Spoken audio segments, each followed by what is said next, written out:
पूर्णमदः पूर्णमिदं पूर्णात् पूर्णमुदच्यते पूर्णस्य पूर्णमादाय पूर्णमेवावशिष्यते।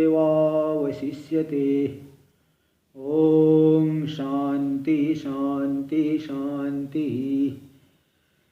शङ्करं शङ्कराचार्यं केशवं बादरायणं सूत्रभाष्यकृतौ वन्दे भगवन्तौ पुनः पुनः।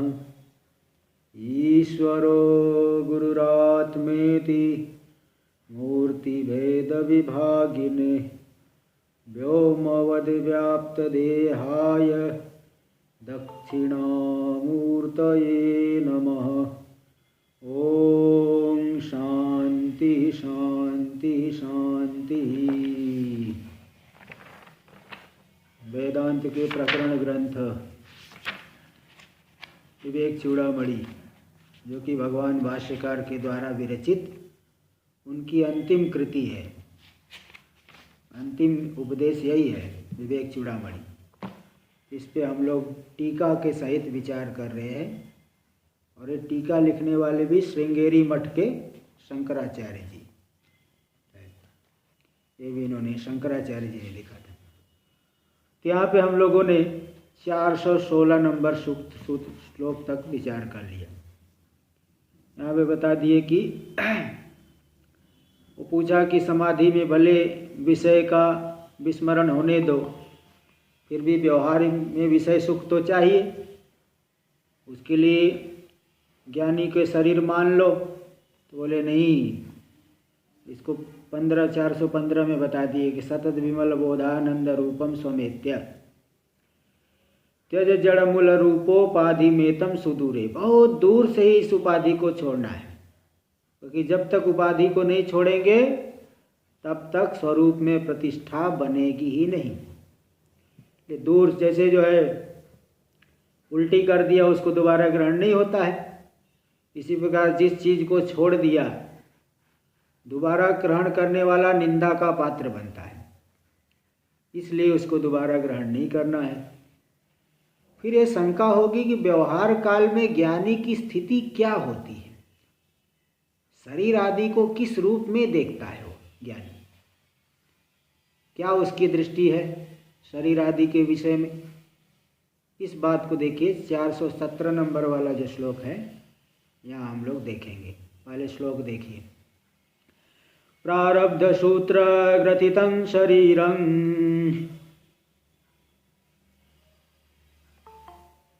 प्रयातु वा तिष्ठतु गोरिव स्रक्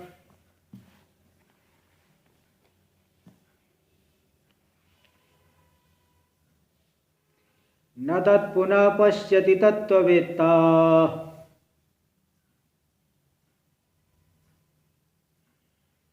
नंदात्मना ब्रह्मणि लीन वृत्तिः।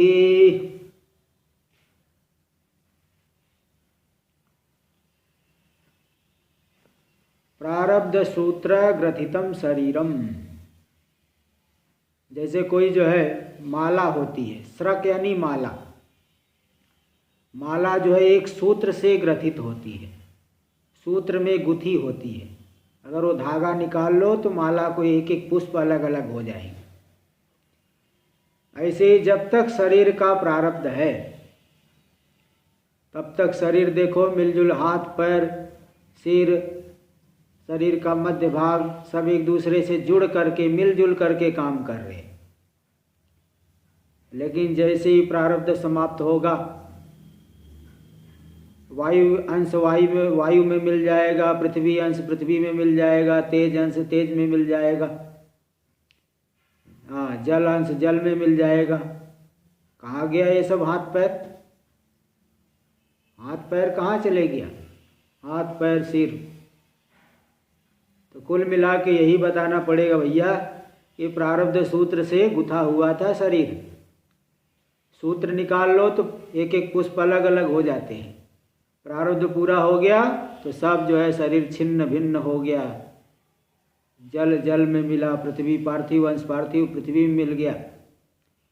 इसलिए पहले बता दिए कि शरीर जो है, जैसे माला, दृष्टांत दे रहे माला, गाय के गले में माला डाल दो, वह माला एक सूत्र से ग्रथित होता है।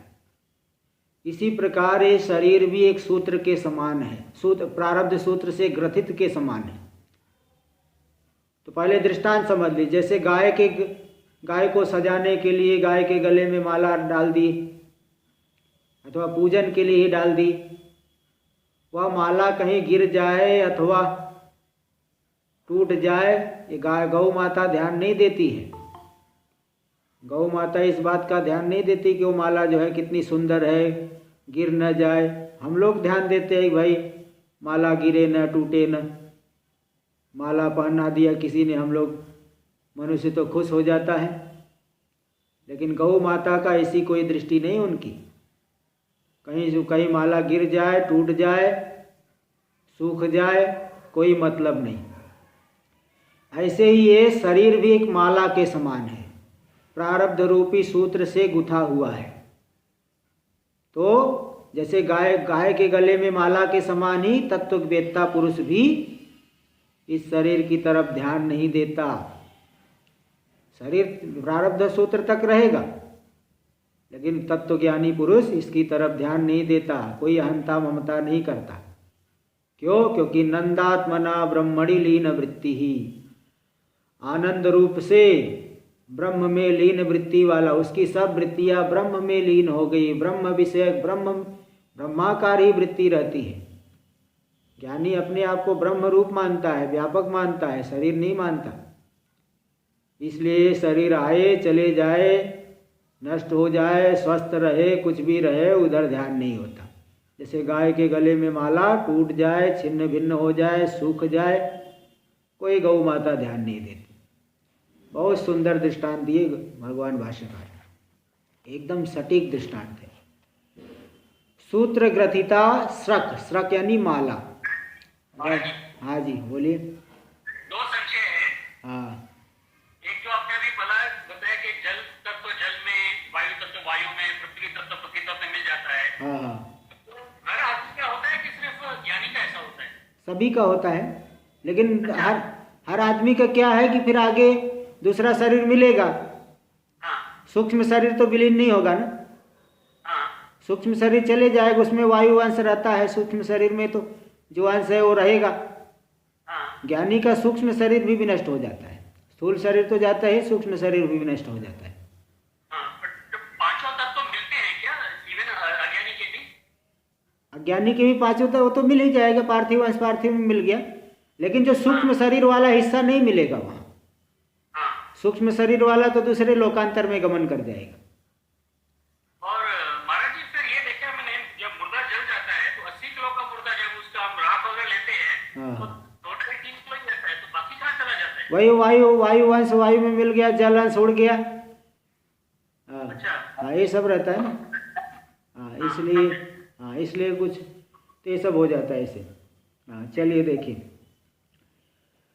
तो सूत्र ग्रथिता स्रक यानी माला हो, चाहे रज्जुर हो, चाहे रस्सी हो।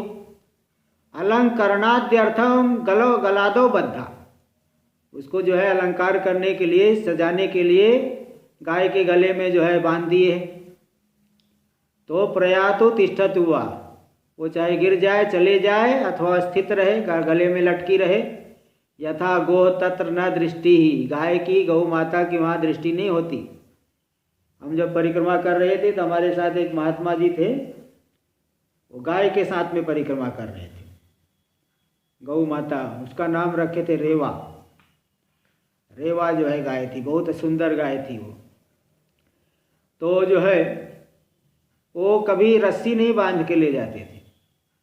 तो गौ माता को खिलाने के लिए किसी गांव में मिल जाते तो दलिया वलिया ले लेते थे, अब उसके पीठ पे ही लाद दिए। वो कहते थे भाई मेरा सामान मैं ले चलूँगा, इसका सामान ये ले चले। तो वो जो है गौ माता लेके चलती थी, और कहीं गिर गया तो थोड़ी ध्यान देती है।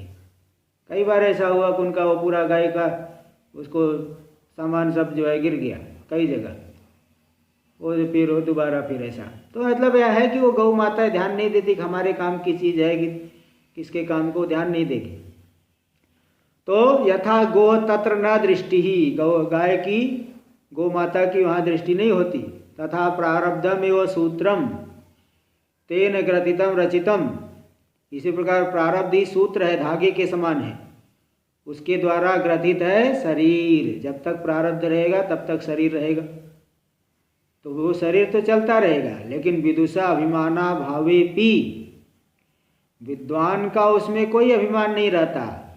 लेकिन दूसरे लोग क्या समझेंगे, तदीयतया इतरैर ज्ञायमान, दूसरे लोग क्या समझेंगे, देखो ये ज्ञानी का शरीर है, ये मोटा है, पतला है, हाँ, इस तरह से कहेंगे दूसरे। तदीयतया, ज्ञानी संबंधी रूप से अन्य के द्वारा ज्ञायमान हो रहा है। तो तत्व साक्षात्कारात् पूर्वम तदी सुख दुख साक्षात्कारावच्छेदकतया, तत्व साक्षात्कार होने से पहले पहले जो तदीय, तत्व साक्षात्कार होने से पहले तो सुख दुख मिल रहा था, तो तदी सुख दुख साक्षात्कारावच्छेदकतया। देखिए एक बात समझ लेना, आत्मा तो व्यापक है, व्यापक होने पर भी सुख दुख का ज्ञान शरीर के भीतर होगा। तो सुख दुख का जो साक्षात्कार है उसको कहते भोग। इस भोग का अवच्छेदक कौन है, यानी किम अवच्छिन्न, किस जगह पे जो है आत्मा व्यापक है, हर जगह सुख दुख मिलेगा क्या, शरीर के भीतर सुख दुख मिलेगा। इसलिए सुख दुख के ज्ञानी के जो है, ज्ञानी के ज्ञान होने से पहले, जैसे हम लोग हैं, सभी लोग हैं, कोई भी अज्ञानी पुरुष है, ज्ञान होने से पहले सुख दुख जो ज्ञान होगा, अनुभव होगा, शरीर के भीतर होगा। तो सुख दुख साक्षात्कार के अवच्छेदक रूप से, भले हमारे अंतःकरण में हो रहा है लेकिन शरीर के भीतर अंतःकरण में होगा।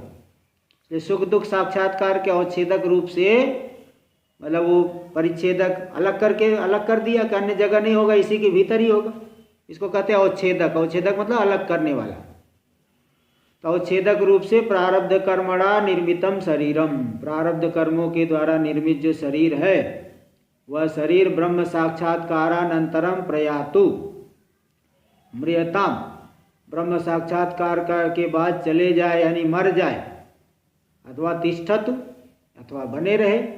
तिष्ठतु का अर्थ है, तिष्ठत्व प्राणान धारयतु, बने रहे मतलब प्राण का धारण करता रहे, प्राण श्वास प्रश्वास भले चलते रहे। तो शरीर चाहे न मर जाए, चाहे प्राण को धारण करे, हाँ, वो ज्ञानी की दृष्टि वहाँ नहीं होती। तत्ववेता, तत्ववेत्ता मतलब आत्म याथात्म्यदर्शी, आत्मा का जो यथार्थ स्वरूप है उसको जानने वाला, उनको कहेंगे तत्ववेत्ता।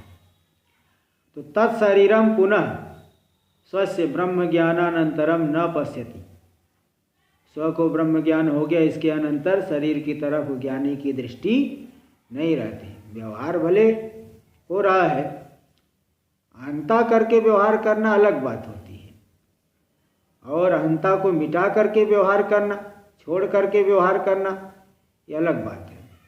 इसलिए ज्ञानी की वहाँ दृष्टि नहीं रहती, ये बता दिए। तो हाँ, तत्र हेतु, बोले क्या हेतु है कि ज्ञानी की यहाँ दृष्टि नहीं रहेगी?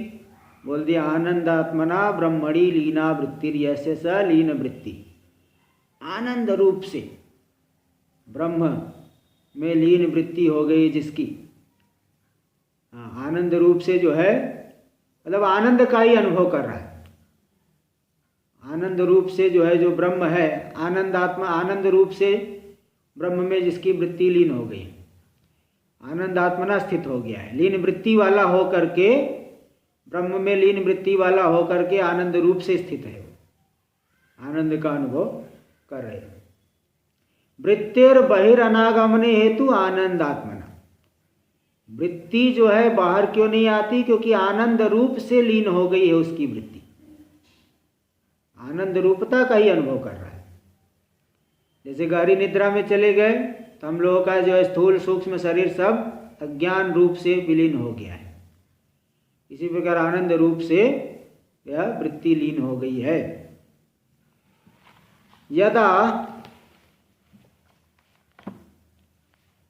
अनावृत आनंदात्मना मनोवृत्ति लीना कथम कुतो वा मनस बहिर्मुखत्वम स्यात्। जब आनंद रूप से मन की वृत्ति लीन हो गई है तो कथम कुतो वा मनसो बहिर्मुखत्वम स्यात्, तो मन बहिर्मुख कैसे होगा और किस हेतु से होगा। आनंद रूप से लीन हुई तो मन बहिर्मुख क्यों होगा भाई, किस हेतु से होगा, कैसे होगा। आनंद रूपता को अनुभव कर रहा है तो बहिर्मुख नहीं होगा। देखो किसकी वृत्ति बहिर्मुख होती, सर्वदा सुखम में भूयात इति या स्थिता इच्छा। हर एक व्यक्ति सोचता है कि मैं सदा सुखी रहूं, मुझे कभी दुख मिले ही न। ऐसी जो इच्छा स्थित है उस इच्छा का विषय ज्ञानी को प्राप्त हो गया है। सदा सर्वदा सुख, सर्वदा आनंद रूपता, ज्ञानी को तो उसका विषय प्राप्त हो गया है, सदा आनंद रूप से अनुभव कर रहा है। बताओ वृत्ति बहिर्मुख क्यों होगी। हर एक व्यक्ति सोचता है मुझे कोई दुख न मिले, सदा सुख मिले, लेकिन हर एक व्यक्ति की ये इच्छा पूरी नहीं होती। कब तक, जब तक ज्ञान न हो जाए। अब ज्ञानी को तो ज्ञान हो गया तो इच्छा पूरी हो गई। अब बताओ वृत्ति बहिर्मुख क्यों होगी। ततः इसीलिए इस हेतु से ही नित्य निरतिशय सुखम प्राप्य, नित्य निरतिशय सुख की प्राप्ति करके तदात्मना लीनं मनः, उस आनंद रूप से जो लीन हो गया है मन, न बहिरुदेति, बाहर नहीं उदित होता, बाहर नहीं निकलता। वक्षत, इस बात को आगे भी श्लोक नंबर 523, 523 नंबर का श्लोक आएगा ये। कस्तं कस्तां परानंद रसानुभूति मुत्सृज्य शून्येषु रमेत विद्वान् चंद्रे मालादनि दीप्यमाने चित्रेन्दुमालोकयितुं कैच्छेत् इति। कस्तं परानंद रसानुभूति मुत्सृज्य, कह विद्वान, कौन ऐसा विद्वान है, विवेकी पुरुष है जो परानंद रस की अनुभूति को छोड़ करके शून्य पदार्थों में रमण करेगा, विषयों में रमण करेगा। थोड़ा सा क्षणिक सुखों में कौन रमण करेगा बताओ, जो इतना बड़ा सुख मिल गया। हाँ, जैसे बहुत बड़ा समुद्र, मीठे पानी का समुद्र मिल जाए तो छोटी सी जल राशि में कौन संतुष्ट होगा। तो इस परानंद रसानुभूति को छोड़ करके शून्य पदार्थों में कौन विद्वान रमण करेगा। जैसे उदाहरण है चंद्रे महालादनी दीप्यमाने, पूर्णिमा के दिन देखिए चंद्रमा पूरा दिखता है, एकदम देख करके आह्लाद हो जाता है। उस महाआह्लाद देने वाले चंद्रमा के दीप्यमान प्रकाशित होने पर चित्रेन्दुम आलोकयितुम कैच्छेत्, चित्र में बने हुए चंद्रमा को कौन देखना चाहेगा बताओ। जब पूर्णिमा का चंद्रमा दिख रहा है, उसको देख करके आह्लाद हो जा रहा है, तो चित्र के चंद्रमा को कौन देखना चाहेगा। इस तरह से व्यवहार काल में ज्ञानी की यही स्थिति है। गाय के गले में जैसे माला है, गो की दृष्टि उधर नहीं है, ज्ञानी की भी दृष्टि शरीर आदि की तरफ नहीं है, क्योंकि परमानंद का अनुभव प्राप्त कर लिए। तो यहाँ पे जो है, अब यहाँ आगे बता रहे, आगे भी इसी बात को। तो न तत्पुनः पश्यति इत्यादि उत्तरार्धम उपपादयति, वह पुनः जो है नहीं देखता उस तरफ, शरीर आदि की तरफ, शरीर जो है पुष्ट हो रहा है कि नहीं, मोटा हो रहा है कि नहीं। ये जो उत्तरार्ध आया है इसका उत्पादन कर रहे हैं, इसका उत्पादन कर रहे हैं। जैसे देखिए, जिस व्यक्ति को भूख लगी हो तो भोजन पकाएगा, भोजन करेगा। भूख लगी हो तो भाई सब्जी लाना पड़ेगा, ये सब करेगा, भोजन, सब्जी काटेगा, भोजन पकाएगा, हर एक चीज़ करेगा। भोजन बन गया, खा लिया।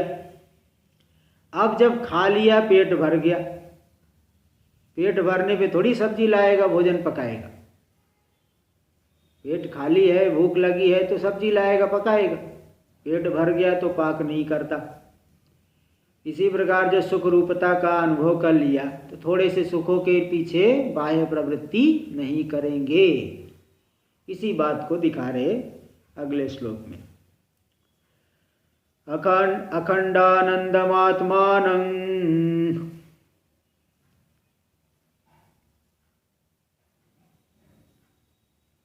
विज्ञाय स्वस्वरूपतः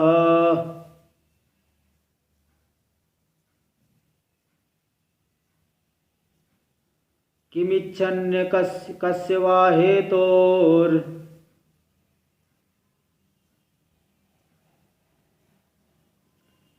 देहं पुष्णाति तत्त्ववित्।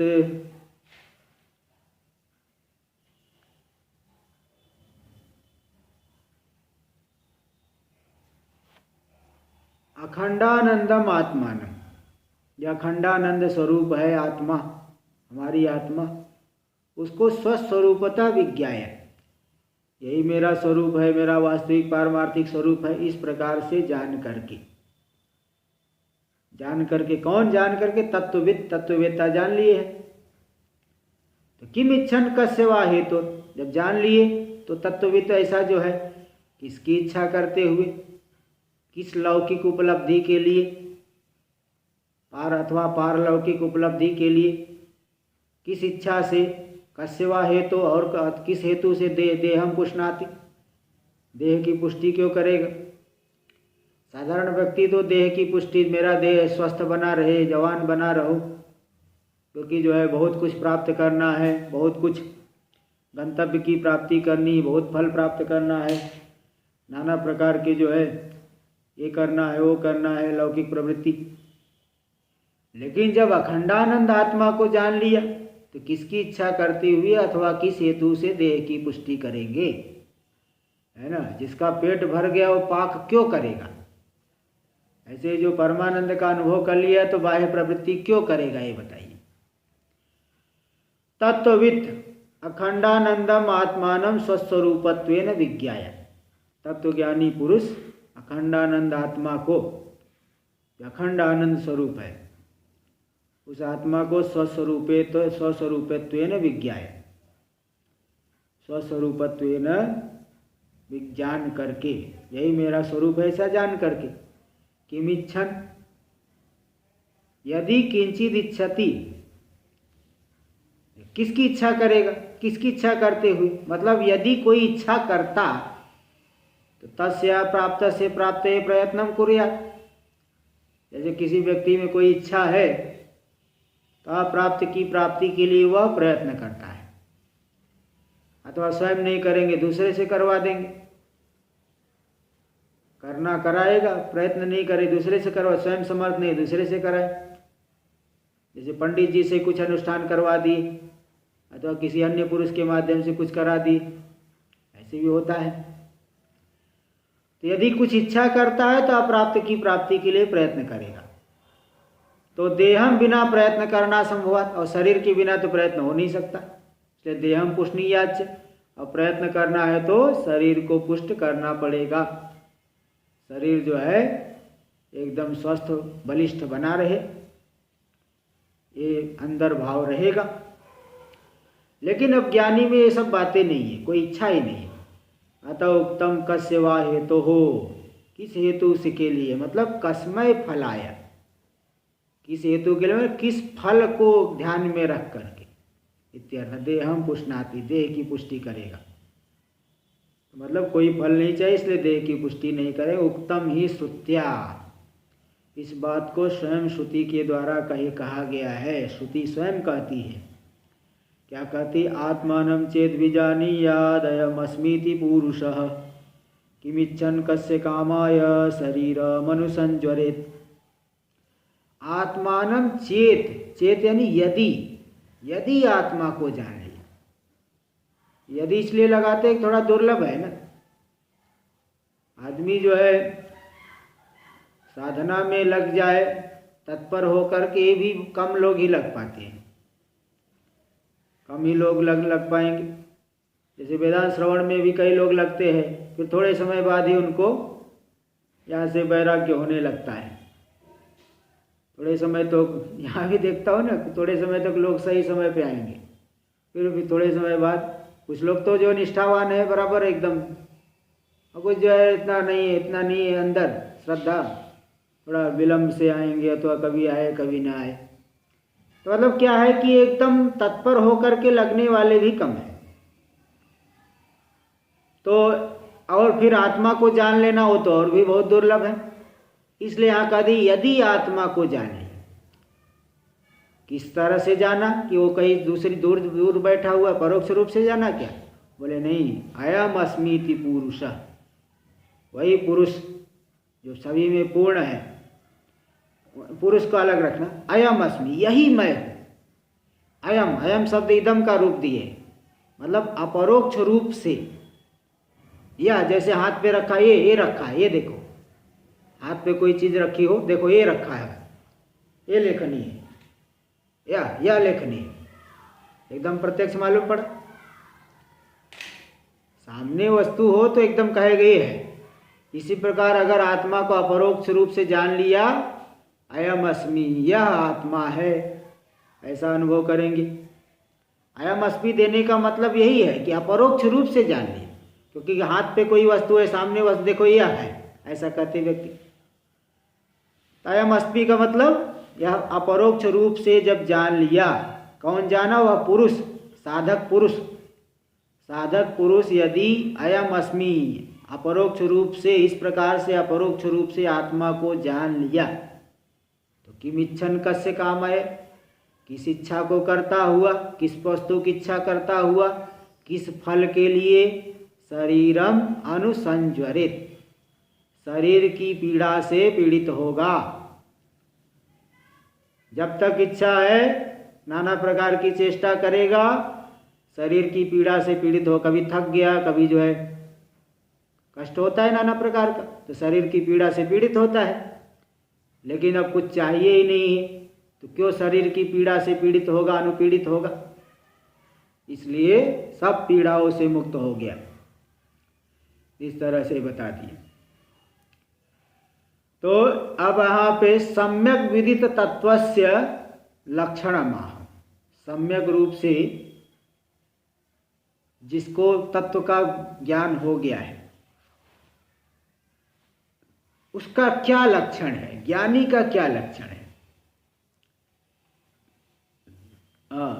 ओंकारेश्वर में महाराज जी बताते थे, वैसे तो ज्ञानी का कोई लक्षण नहीं कर सकते हो, लेकिन 3 चीजें जरूर रहेगी।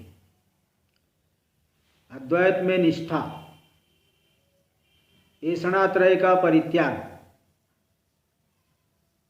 अद्वैत में निष्ठा, ऐषणात्रय का परित्याग, अनात्म प्रत्यय का तिरस्कार। ये बोले 3 बातें जरूर रहेगी।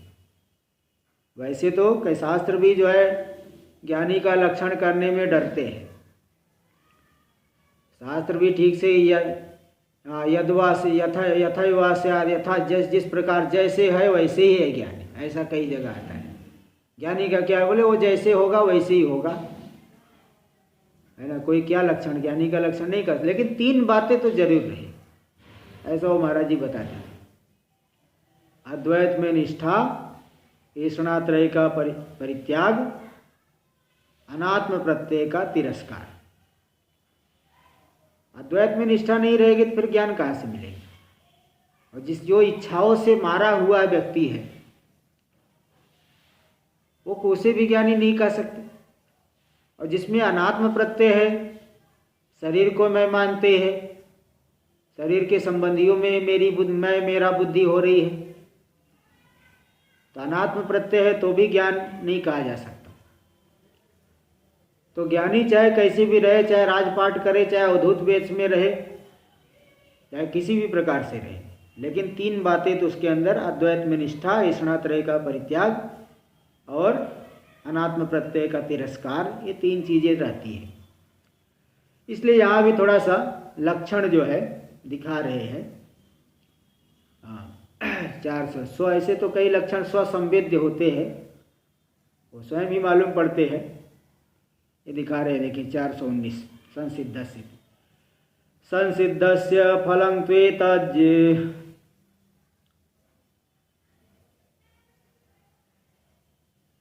जीवन मुक्तस्य योगिनः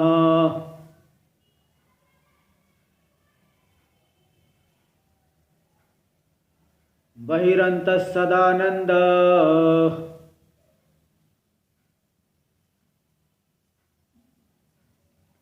रसास्वादनमात्मनि।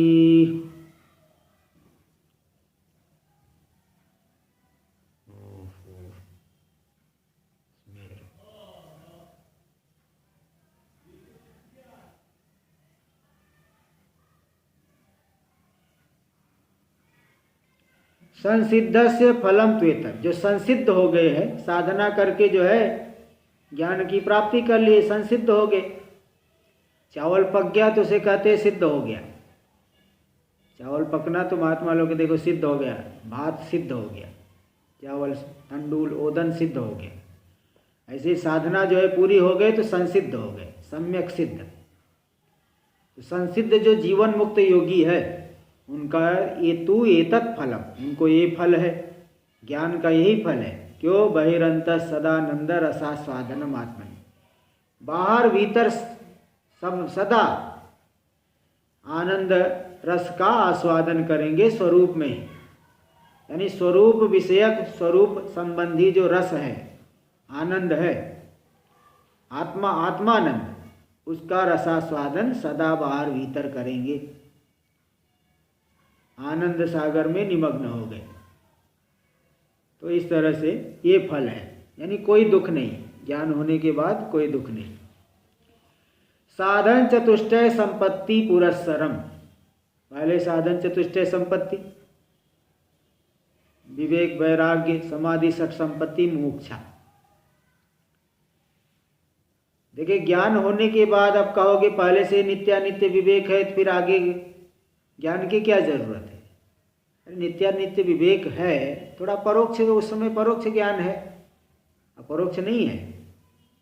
ये साधन चतुष्टय संपत्ति, विवेक वैराग समाधि सठ संपत्ति मुमुक्षा, इन चारों से जो संपन्न है, संपत्ति पूर्वक गुरु मुपसद्य, गुरु के पास यही चारों संपत्ति लेके जाएंगे, विवेक वैराग्य आदि से युक्त होके जाएंगे। तो गुरु मुपसद्य, उनके पास जा करके समीप में, तन्मुखात, गुरु के मुख से पहले वहाँ सेवा आदि करेंगे, संतुष्ट हो जाएंगे तो उनके मुख से वेदांत वाक्यार्थम श्रुत्वा, वेदांत वाक्य की अर्थ को सुन करके, यानी तात्पर्य को निश्चय करके, तात्पर्य श्रवण यानी तात्पर्य का निश्चय करना, मत्वा, उन वेदांत वाक्यार्थ का मनन भी करेंगे फिर प्रत्यक्ष आदि से विरोध के परिहार के लिए, और निधिध्यास्य, निधिध्यासन कर लिए, सम्यक रूप से मनन करके जो तत्व निश्चित हुआ उसी में चित्त को लगा के रखना, बहिर्मुखता, जिससे बाहर न जाए। निधिध्यासन करके जब उसी में निष्ठ हो गए, सम्यक आत्मानुभवतः योगिना, सम्यक जो आत्मा का अनुभव करने वाले योगी है, परमात्मन्नेव स्थापित चित्तस्य, जिसका चित्त परमात्मा में स्थापित हो गया है, जीवन मुक्तस्य, जो जीवन मुक्त है, अरे जीवतोपि सर्वोपाधि संबंध विनिर्मुक्तस्य, जीवित दशा में ही सभी उपाधि संबंध से रहित है, उस मुक्त का तो एतत् फलम, ज्ञान का ये फल होगा। क्या फल है? यद आत्मनि अंतःकरणे बहिरंतस् सदानंद रसास्वादनम। बहिरंतः, ये विसर्ग को काट दीजिए, अथवा सकार दो में से एक काटना पड़ेगा।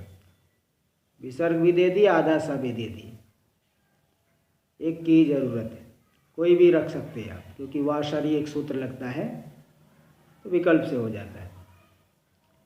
तो बहिरंतः सदानंद रसास्वादनम, बाहर भीतर, आत्मा करते हैं अंतःकरण ले लिए कि उसके अंतःकरण में बाहर भीतर सदा रसानंद रस, आनंद रस का आस्वादन करेंगे,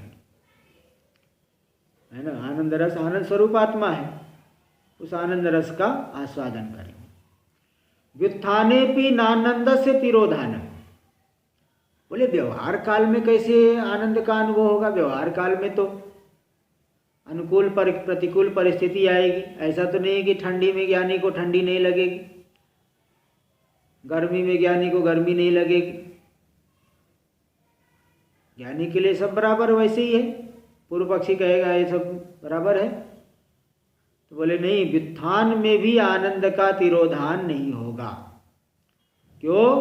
अखंडाकार वृत्त्या आवरणस्य भंजितत्वात्, अखंडाकार वृत्ति के द्वारा आवरण का भंग किया जा चुका है। तदुक्तम बहिरीति, इसीलिए कहा गया कि बहिरंतः, बाहर भीतर सर्वत्र आनंदमय ही स्वरूप देखेगा, परमात्मा के देखेंगे। इतरैरपि तदी मूर्ति दर्शनेन, और अन्य लोग भी ज्ञानी के मूर्ति मतलब शरीर आदि को देख करके, मुख को देख करके, प्रफुल्लित मुख को देख करके, तदी मूर्ति, मूर्ति यानी शरीर, मुख आदि को देख करके उनको मालूम अयम पूर्णानंद, बोले तो पूर्णानंद वाले हैं, ये पूर्णानंद रूप है, इनमें कोई दुख नहीं है। तो ज्ञानी के मुख मंडल को देख करके भी दूसरे लोग बता देंगे कि तो पूर्णानंद वाले हैं। इति निरंतर, कैसे मालूम पड़ा अन्य लोगों को? निरंतर स्मित, स्मेर, स्मित यानी मंद मुस्कान, स्मेर प्रसन्नता, सदा जो है मंद मुस्कान से युक्त होंगे, प्रसन्नता से युक्त होंगे। आदमी जो है जिसको दुख होता है तो मुख मलिन हो जाता है, मुख पे मलिनता आ जाती है, कामनाओं से हत है, मुख मलिन रहता है, इच्छाओं का भाव, जैसे आदमी कोई उदास है देख के ही मालूम पड़ जाता है, भाई क्यों उदास है, क्या बात है, तो बताएंगे कैसी ऐसी समस्या होगी। अब ज्ञानी थोड़ी ऐसे उदास रहेंगे अथवा कामनाओं से हत रहेंगे। तो निरंतर जो स्मित है, मंद मुस्कान, स्मेर प्रसन्नता आदि, उसके अवलोकन आदि के द्वारा दूसरे भी जान जाते हैं कि अयम पूर्णानंद, बोले तो पूर्णानंद रूप है। इति तस्य पूर्णानंदात्मना स्थिति निरंतरा एव, इस तरह से ज्ञानी की जो पूर्णानंद रूप से स्थिति है वो निरंतर है। ये नहीं कि थोड़े समय के लिए पूर्णानंद रूप से स्थित हो गए, बाकी दिन भर जो है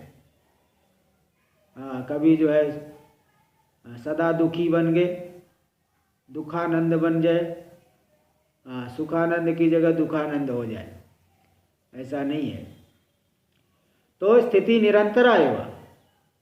क्यों? अविद्या निवृत्ति रूप मोक्षस्यापि दृष्ट फलत्वा, अविद्या निवृत्ति रूपी जो मोक्ष है ये तो प्रत्यक्ष फल है, ऐसा नहीं कहीं स्वर्ग में जाएंगे तब हमें सुख का अनुभव होगा। कर्म का फल, पारलौकिक कर्म किए हो तो इस लोक में फल नहीं मिलेगा, है ना, वो बाद में मिलेगा।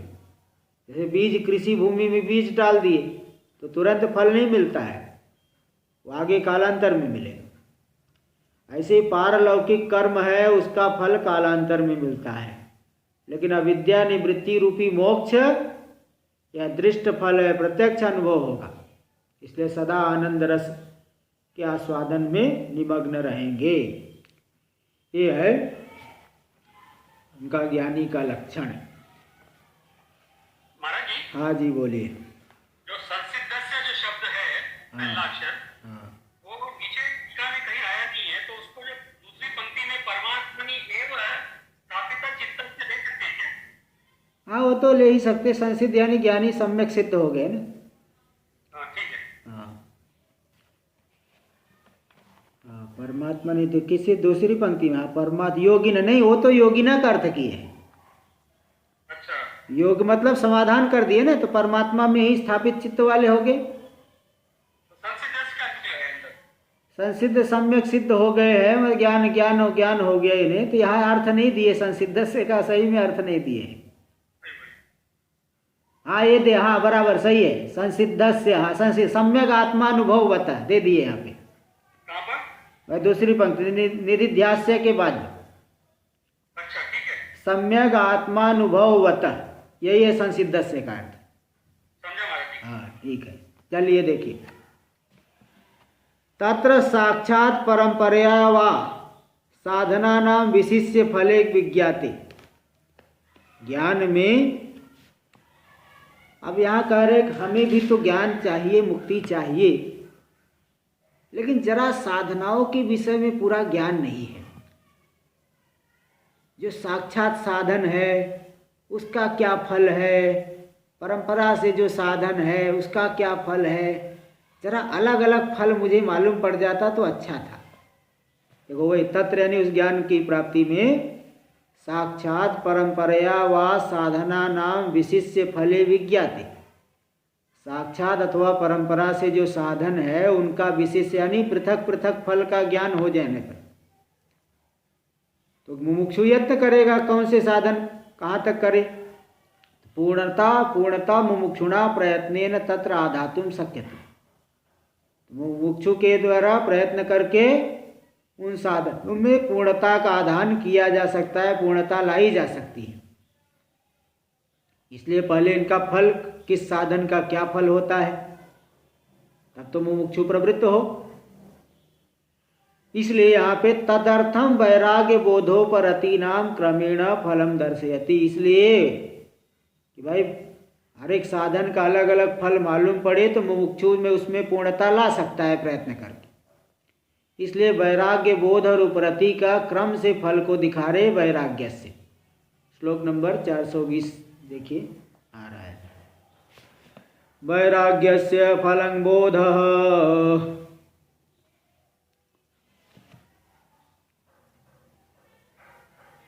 बोधस्योपरति फलम्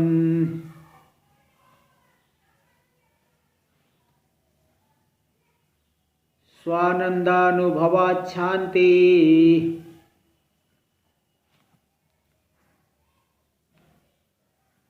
रैसोपरते रेसैवोपरते फलम्।